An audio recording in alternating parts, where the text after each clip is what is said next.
I'd say the M&A playing field has changed dramatically over the last 5 years, where historically it was more like a game of chess. It's really changed into something that resembles more of a sort of open battlefield video game where players drop in and out and where things move at such a ridiculous pace that honestly all the old playbooks need to be ripped up and sort of replaced by something that allows you to play this new and much more dynamic game.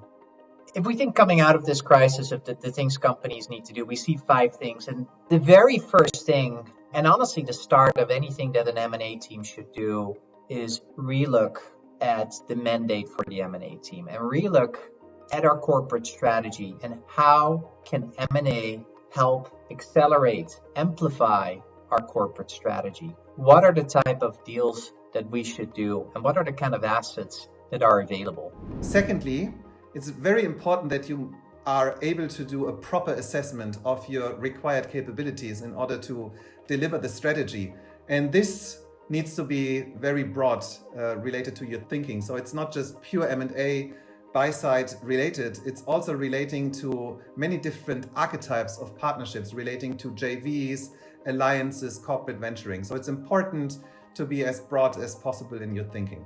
And given that companies are going to be pursuing many new types of deals, they need to make sure they have the right people that they work with to pursue these deals. That might require tapping into different experts from within the business and involving them early on in the process. Oftentimes it also involves getting some help from the outside and getting the right financial, the right legal, and then sometimes the right consulting partners to help them.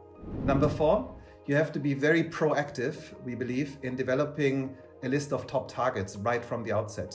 And you need to be diligent in interacting with them, looking into them early on, understanding their situation, understanding the opportunity, and building a relationship as early as possible in order to put you into a very optimal spot.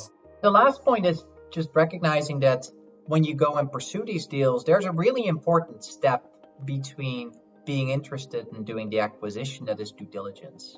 And what's important to note is that if you go after these new type of deals, there are different things to look for. You need to define a different deal thesis to test.